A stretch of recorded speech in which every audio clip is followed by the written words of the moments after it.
Hey there folks, Aldershot here, and today we're going to do an impression on the Talos Principle developed by Crow Team and on sale on Steam at the regular price of $40. Alright, now if you're unfamiliar with the Talos Principle, it's essentially a first-person puzzler, but there's a little bit more to this game than just that. I'm just kind of putting it simply, alright?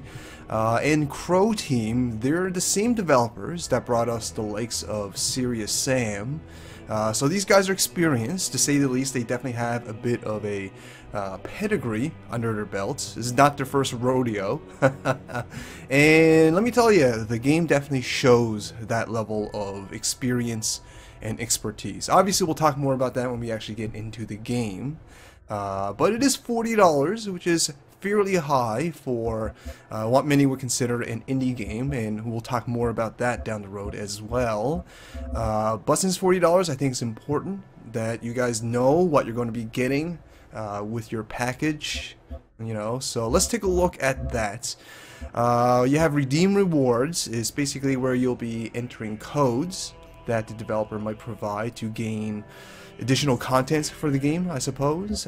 Extras, let's take a look at that. So you have your benchmark, which is pretty useful. This is a pretty high fidelity game, so if you're running a mid to low tier tower, definitely recommend checking out the benchmark option just to set your options, your graphics options properly.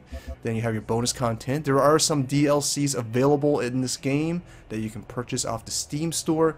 More than likely you'll be accessing it through here. I believe most of it is just like soundtrack, video, and an art book. I think there's one actual game content package.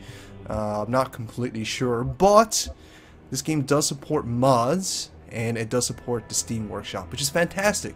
Absolutely fantastic. I love it when games not only support mods, but also supports the mod community with accessibility to the Steam Workshop. So that's great to see. That'll definitely add a bit of replay value to the game. Then this is the additional campaigns. This is kind of where I was talking about, where I think there is one content or one downloadable content that actually is game content. So I believe that's where you're going to be accessing it here. And of course, we're going to check out the options. The keyboard and mouse is nice and fully customizable, which is fantastic, of course. And you have your usual sensitivity sliders. And let's see here. It also supports controller. I've never actually tried using the gamepad. I feel this game very much suits keyboard and mouse, and that's all I've been using so far. And it feels fine to me. And let's check out the game options. Usual game options stuff, not too much. It looks like there's a lot of subtle things like head bopping. You can play in third or first person, and apparently you can set that as well. And apparently you can set your movement speed as well. We're going to just keep it under medium though. We'll talk more about that as well. I think that's kind of important actually. Graphics options. Now this is the meat and potatoes of the options. I'm sure many of you guys know. Now the graphics options, it has pretty much everything necessary.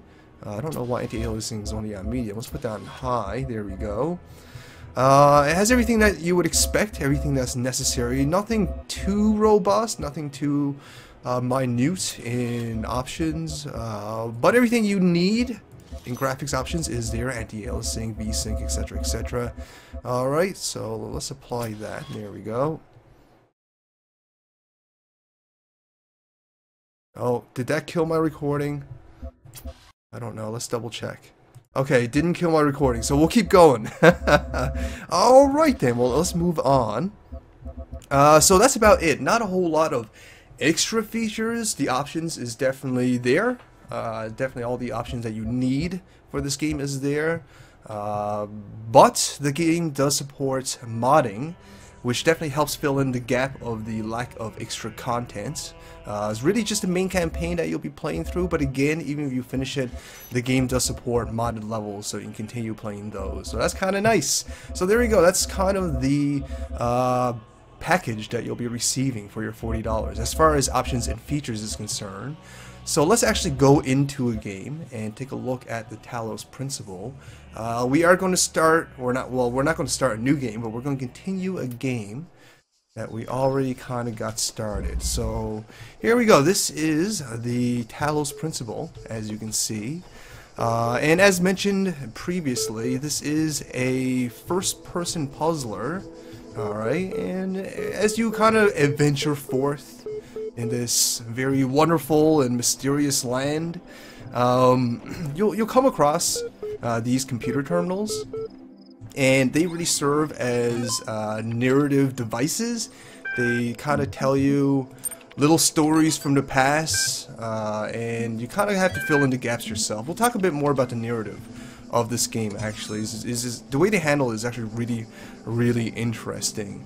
Now, this being a first-person puzzler, I think a lot of you folks might already be drawing comparisons to, say, Portal, because that's also a very popular first-person puzzler as well. I can see the comparison, and it's not completely unjustified, but this is what I say to the Portal comparison.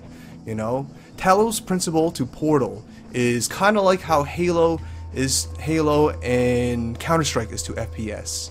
Even though both games are FPSs, and they're both probably going to access the same part of your brain while playing, they're still very fundamentally different games with a lot of unique features and mechanics all to its own. And that's kind of how I feel about the Talos Principle as well as the Portal. As far as comparisons go, okay? So, you know, if you play Portal, you might get adjusted to Talos Principle pretty easily, because it probably will be accessing similar parts of your brain while solving puzzles and playing through this game, but they are very different, alright? And we'll go into a puzzle, and I'll show you that now.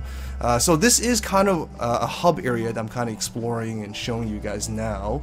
And this is kind of a sub-hub area. There is a main hub area, which will journey through and kind of explore down the road, and there are multiple sub-hub areas, and each sub-hub area will feature, you know, their own set of puzzle instances which are beyond these gates. For those who played MMOs or other RPGs, you might be quite familiar with the term instance.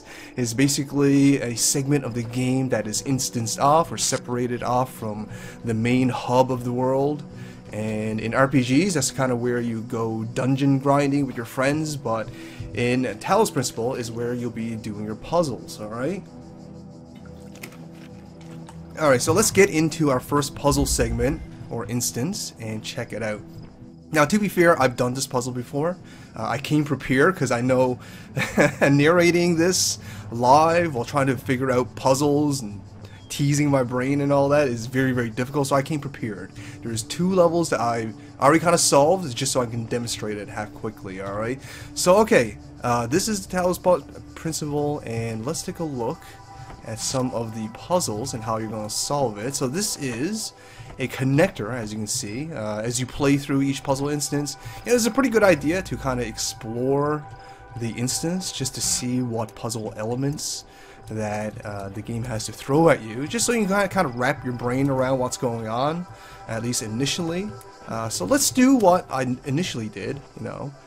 So basically the connectors work like this. You just select a energy source, which are these glowing things, of course.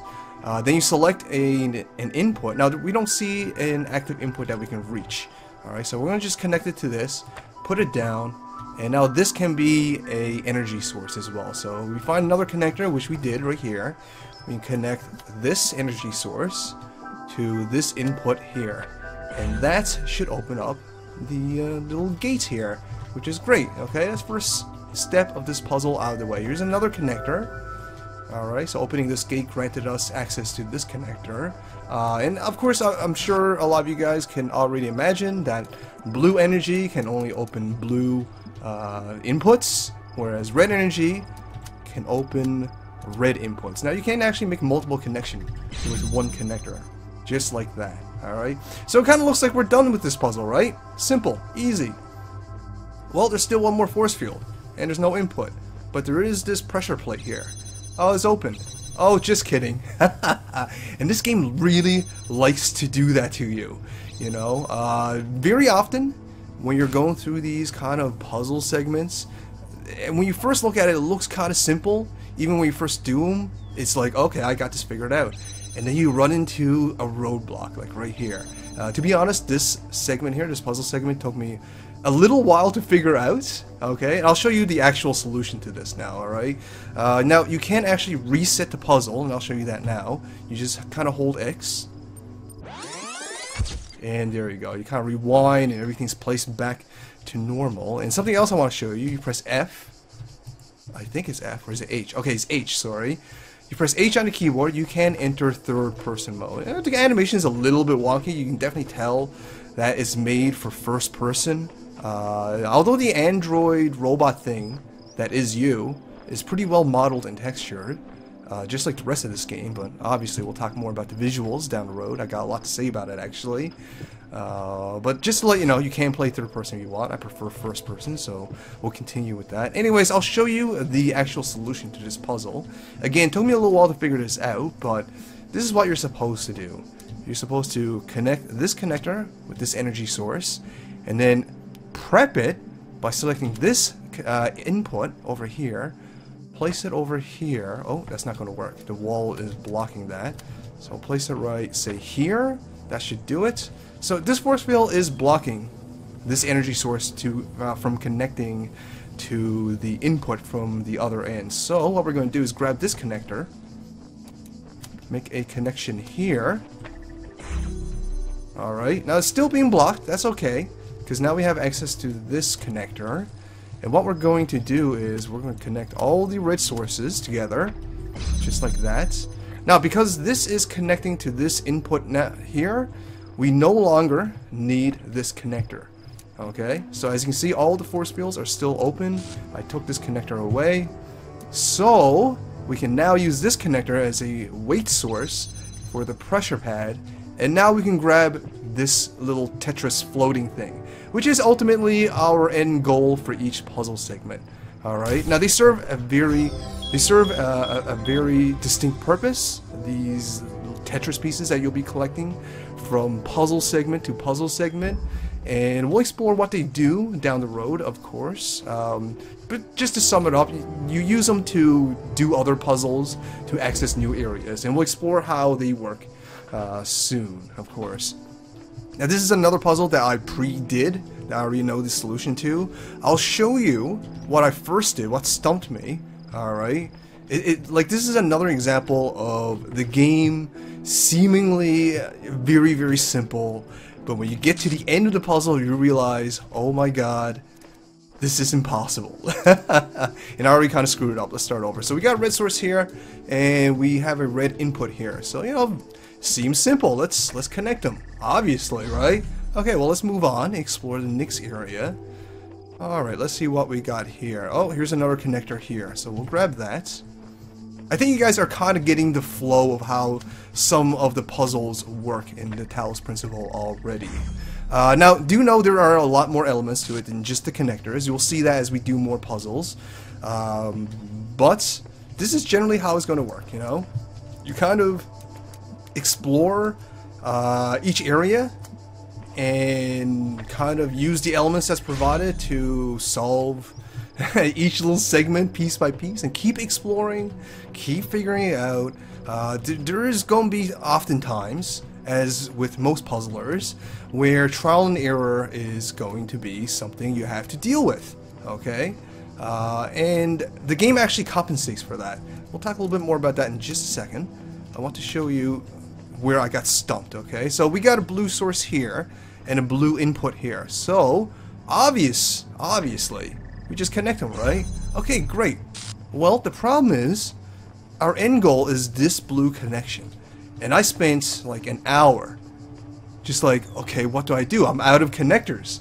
I have no idea what else to do. I start manipulating these around, but then I realize, hey, these can't turn corners. I'm stuck. I don't know what to do, and there will be times where you will be stumped, okay? And when you're stumped, you will be kind of re-exploring the area.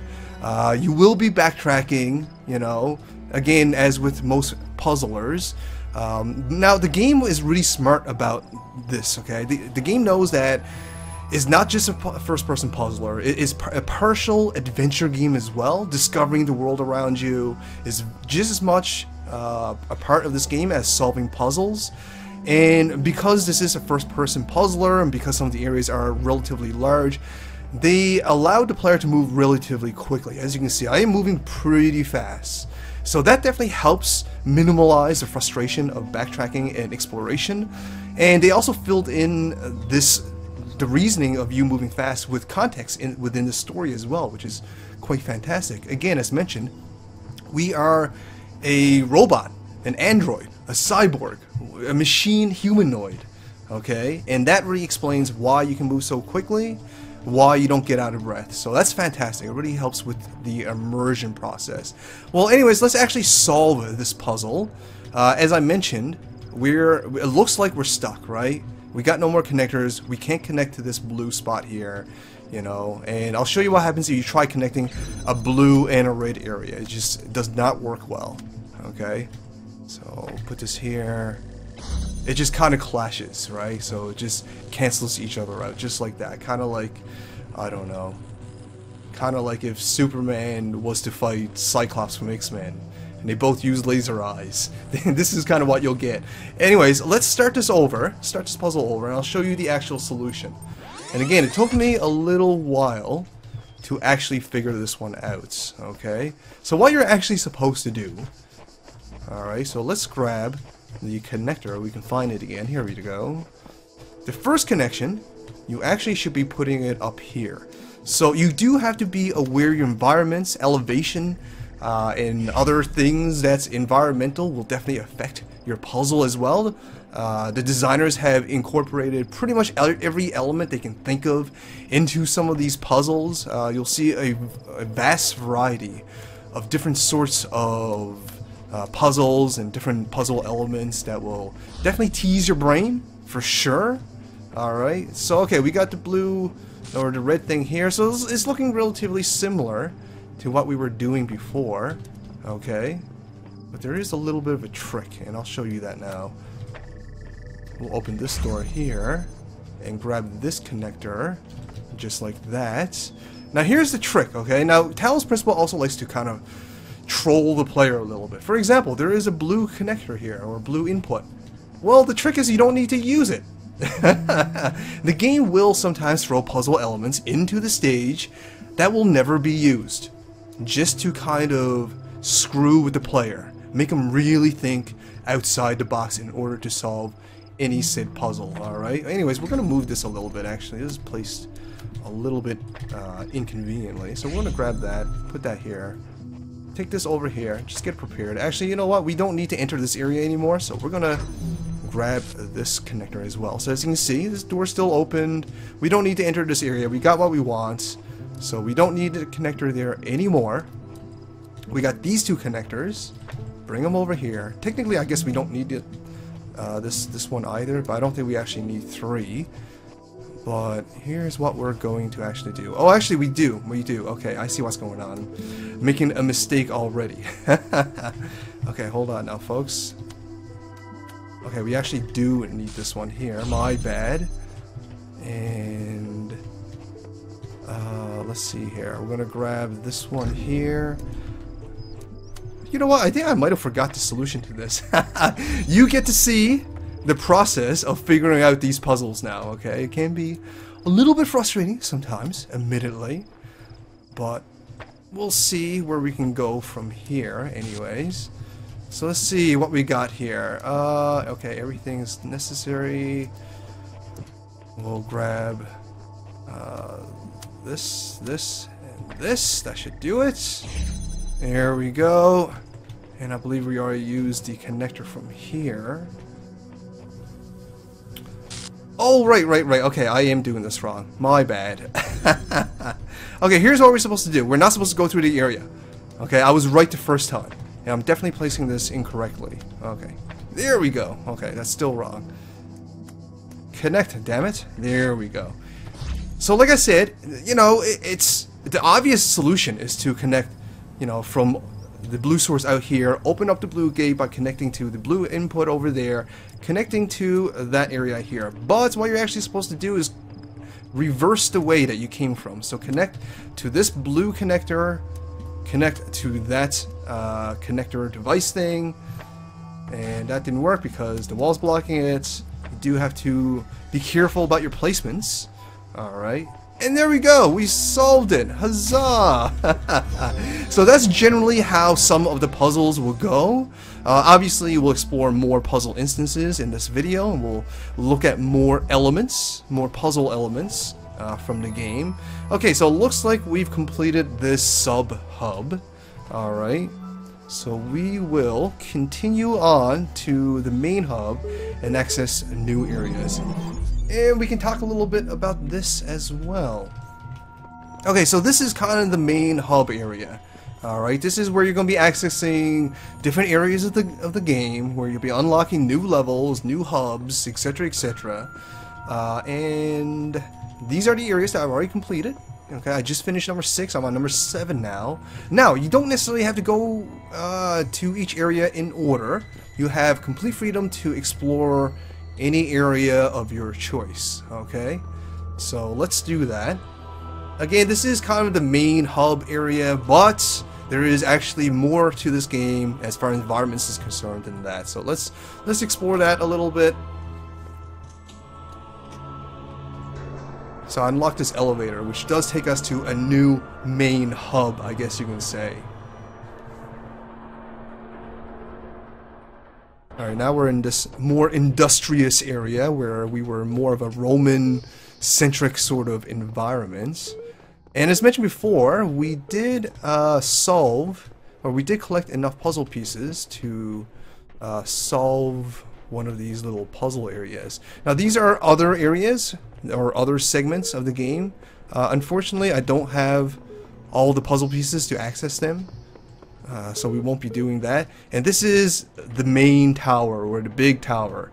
Now, during your playthrough of the Talos Principle, there will be a narrator, an all-knowing voice from nowhere that will talk to you as you play through the game, and he keeps talking to you about very like out-of-body sort of themed ideas, very philosophical ideas about living forever and all this sort of mumbo-jumbo, and it keeps telling you not to go up this tower. So I'm assuming that I'm actually supposed to go up that tower. In fact, we are going to go up to the first floor of this tower, because that's where our first little puzzle thing is going to be. Ascending to the next level. Alright, here we are. So we've been collecting the Tetris pieces that I showed you, and this is basically what you'll be doing with them. Alright, so once you collect enough, you can access these little puzzle panels and start solving these little puzzle segment things. Now, I do realize I'm saying puzzle a lot in this game. It's a puzzler, what do you expect, right? So it's a little bit of trial and errors about kind of figuring this out. I'm sure you guys can totally see where this is going to go. I'm sure most of you guys are quite familiar with this sort of puzzle already. It's pretty common, to be honest. And I haven't done this one yet, so cut me some slack here, okay, guys? Okay, I think this might be the solution here. Or maybe not. Maybe it's not. Oh my. Ew my. Let's see here. Maybe this? Perhaps? No, definitely not. There's a block missing here. Oh, here we go. I think we figured it out. There we go. So, you know, it takes a little bit of trial and error. So that's kind of why you're going through sub-hub to sub-hub, going through puzzle segment to puzzle segments to collect these blocks. And that'll open new areas, so you can go through the same thing. So you can go through more sub-hubs and collect more puzzle pieces. And this is another puzzle here. Okay. Which is kind of interesting. I haven't done this one yet. Just take a quick look around. Very industrious looking. Anyways, we're going to go back to the main hub area, actually, just because I think those puzzles are a little bit more manageable as far as speaking and playing at the same time. I kind of want to talk about the visuals a little bit. I'm sure a lot of you folks have already noticed that the Talos Principle features some pretty high fidelity graphics, alright? This is definitely, you know, on the same level as AAA games. I would even argue surpassing a lot of them. This is a gorgeous looking game with expertly crafted models, textures, lighting. My and, child, oh, have you the been narrator. tempted by the tower? Know that it holds only death for you. So there you go. There's an example of the all-knowing voice that is the narrator that you will run into every now and then as you do different things in the game. But back to what I was saying about the visuals. As you can see, you know, it is a very good looking game. Very, very high fidelity. Model and texture quality and lighting quite high, quite expertly crafted and executed. And the great thing about it too is even when you get really close to the textures, it's still pretty high resolution. It's still showing a lot of details. Same with the models, you know. So it's quite fantastically done, I must say. And they definitely put in a lot of effort and a lot of expertise and professionalism into their texture work. Alright, I'll show you an example of that now. So, you know, this is a brick wall. You know, they could have just slapped a brick texture and repeated it, but look at all the gorgeous little decay texture effects, the scratches, the dirt marks. When I was in 9th grade, my parents some took me more. to Pompeii. At first, I was Let you amazed listen by to the this. feeling of walking through an ancient city. But then I suddenly got scared. I realized that I was walking through a real place, where real people had lived, people like myself, with mothers and fathers and lives and hopes and dreams. And now it was all gone forever. I ran to my father, crying, and told him about this. And he said, I remember so clearly, he said, yes, but we are here. So long as there are people in the streets, the past isn't really gone. There you go. A little bit of the audio clips that you can be collected while you're playing. It kind of tells you a bit of the world prior to you existing. Alright, and that's really part of the narration, is the discovery of the past. We'll talk a little bit more about that, of course. I did want to stop while I had the opportunity to show you one of the audio clips. They're really well voice acting, really well done. Very, very intriguing as well. Alright, but as I was saying about the textures, you can see a lot of care, you know, a lot of details, decay and scratches and dirt. You know, these things, these little minor minutia detailing, you know, it all adds up to the narrative. You know, it all tells a story. You know, this the sense of decay, the sense of wear, you know, it adds to the overall story. You know, even the texture tells a story, and that's absolutely fantastic. Now, not only is this game beautiful and expertly crafted from a technical standpoint with, you know, wonderful 3D modeling and texturing and lighting, but it is also wonderfully designed from a design perspective as well.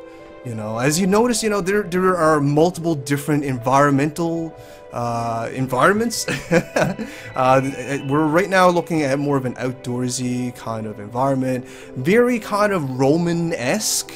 You know, a lot of ancient Rome architecture and statues. But at the same time, we're an android and we see computer terminals and technology laying around. A lot of the technology is a very weird blend of older, almost 90s or 80s technology, like this computer terminal, with much more advanced stuff, kind of like the connectors and this teleport pad here. So it's a brilliant juxtaposition between the old, the ancient, you know, with modern and futuristic as well. And that also adds to the overall atmosphere and the overall narrative of the story as well. It definitely adds a degree of mystery as you're trying to figure it out and make sense of why these things are existing all at the same time. How is that possible, right? So again, the visuals aren't just wonderfully designed from a technical standpoint, but it's also wonderfully designed from a design perspective as well. So very well done. You know, the visuals honestly is probably one of the first things that will draw you to the Talos Principle. It definitely was one of the first things to draw me to this game. And with good reason, because it is a beautiful game. You know, this is definitely one of the best looking games from both a technical and from a design perspective that I played all year, easily. I would say that about the Talos Principle. Very, very good looking. Very good looking, let me tell you. Exceptionally good looking. And again, it's just wonderful. I really like it. Anyways, we're kind of in this puzzle here. Let's see what... I've never done this one, so I might not actually finish it for this video, but I'm just kind of exploring. So this is a jammer, by the way. This is a new element that we haven't seen yet, at least not in this video. The jammers don't work like the connectors. Obviously, they connect energy source to energy source. Jammers can actually stop electronics just by pointing at them like this, just like that. You don't need to connect anything. Okay, now there is an input here, so we'll keep that in mind. So it kind of looks like we have to explore the environment a little bit more. We're still missing some elements from the looks of it. Oh, something else about this game as well. I kind of talked about the instance-to-instance puzzle solving. As you explore the game, as you explore the instances, as well as the mini hubs of this area, you'll start finding secret instances and secret puzzles that will unlock secret things. Secret objects, secret levels, just secret stuff, alright? So exploring and experimenting with this game is definitely something I would suggest. Okay, it looks like I have to grab that.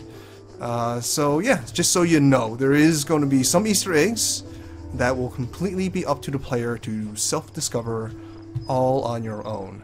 Okay, well anyways, I don't think I'll be solving this puzzle anytime soon. I don't want to put you guys through the struggle of watching me do it. So what we're going to do is explore the game just a little bit more, because I do want to talk about the narrative. Now, how do I get out of here? Let's just reset. There you go. Shabam, just like that. Alright, let's talk about the narrative a little bit, because it's actually pretty well done, just like the visuals, okay? I'm trying to find where we enter from, the teleport, because there was a computer terminal, and these computer terminals are actually very important to the narrative, okay? So basically, from what I've gathered, I played about 3 to 4 hours of this game so far, and from what I've gathered so far, we are a humanoid, android, robot thing, and we got awoken by the voice above, I guess. And we're on a journey to discover the past, to discover possibly our humanity. And we do that through, obviously, the narration and the audio clips I showed earlier, but also through accessing these terminals. Now, these terminals are actually a part of the narrative itself. This is, from what I've read so far, these terminals, they basically are an archival system for the internet, okay? So in the current time that we're playing now as a robot, the world has ran out of people for some reason. There's no people around. There's only androids from what I've seen. But we do have a record of the internet from these terminals. So let's check that out. Oh, you are just my favorite person today. You've been exploring the Fancy Pants Tower of his, haven't you? I have. I just love it when he doesn't get his way. What did you say? So it looks like I'm chatting to a mysterious being here. Just more puzzles and understanding beyond explanation. It goes up a long way. Well, that it definitely does. It goes up a long way. Figures. And did you get in trouble? Tell me, did he even notice? He said something about smiting you.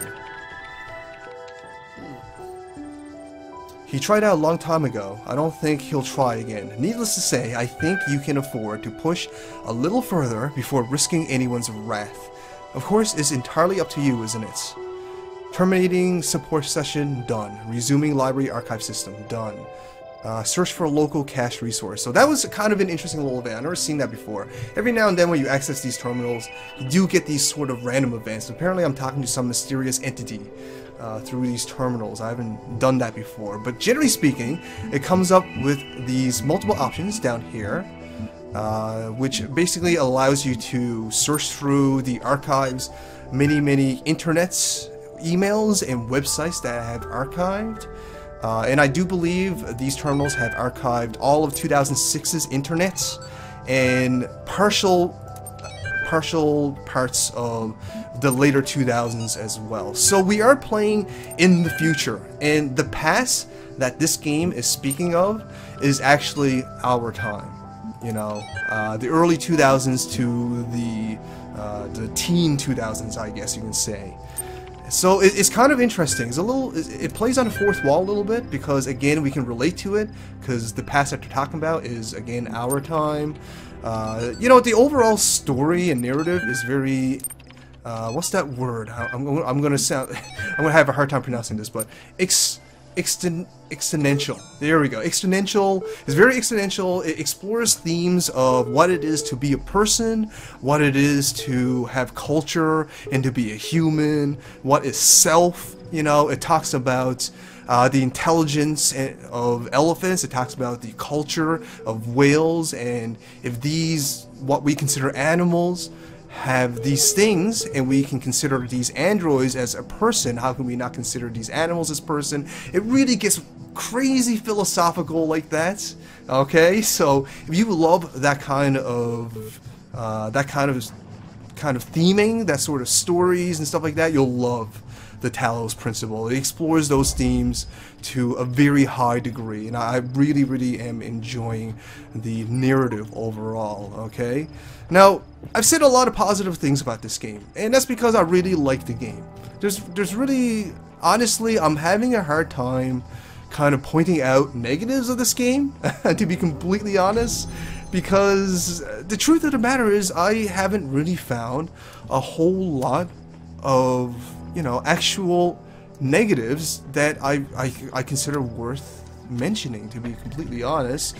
I think the main thing, I think a lot of people's sticking point to the Talos Principle is probably its price point. I mean, $40 is getting pretty high up there. It's getting very close to that AAA price point, and a lot of people consider this an indie game. And I'm not saying that it's fair that this is going to be the case, but a lot of people expect indie games to be cheaper, to have a cheaper price point, okay? And again, I'm not saying that is a justified notion. I'm not saying that, but it is a common notion. And because of that, I find the $40 price tag will probably be a lot of people's sticking point as far as deciding whether or not the Talos Principle is right for them. Is it worth their purchase? Is it worth their $40? Okay? Well, let me put it this way to you guys. Okay? This game has all the qualities of a AAA game. It has the visuals, it has the expert craftsmanship, it runs smooth as eggs, as Dave Chappelle would say. And I personally think it's worth $40 because of all these reasons. And another great thing too is the puzzles are incredibly well designed, very enjoyable. And honestly, I'm not even a puzzle player. You know, I love Portal. That's about it, really. I don't generally play a whole lot of puzzle games, but I really like the Talos Principle. I think it is a very well-crafted game that deserves all the exposure that it gets, because it's fantastic. It's getting a lot of critical acclaim as well, and in all honesty, it deserves it. It really does. Okay. Let's see here. Oh, I see what's going on here. You guys see what's going on here? This is very smart. Interesting. So, you know, that's kind of how I feel about, you know, the price point. But, you know, $40 is still a lot to ask for an indie game, and I do understand that. I kind of talked about that already. But if you're interested, I say go ahead.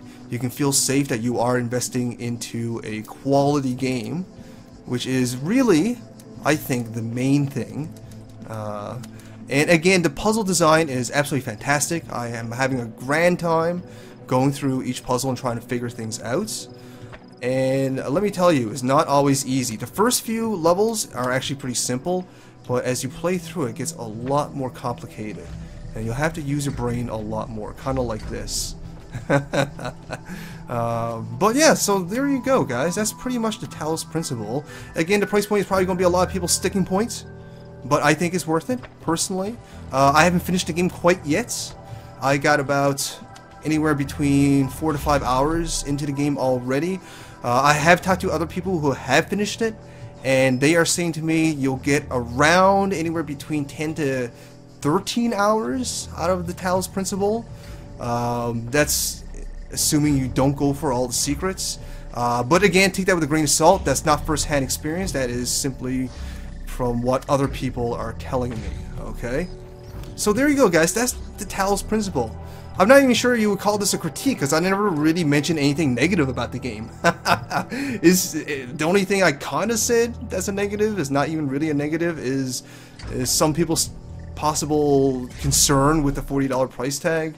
But as mentioned before, I think it's worth it. But that's just me. So there you go, guys. That's the Talos Principle. I hope you guys found this informative. I hope you guys enjoyed what you saw. And if you did, you know, I would really appreciate it if you would show me some love. Like, share, fave, and comments. And if you play this game, let me know what you think of the Talos Principle. If you finished it, let me know how long it actually took you. Leave that in the comments. But most importantly, if you haven't already, I would greatly appreciate it if you could subscribe and help the channel grow. That would be super cool. Anyways, folks, I'm going to get out of here. Thanks for watching. All the shoutouts. I think I'm stuck. God damn it.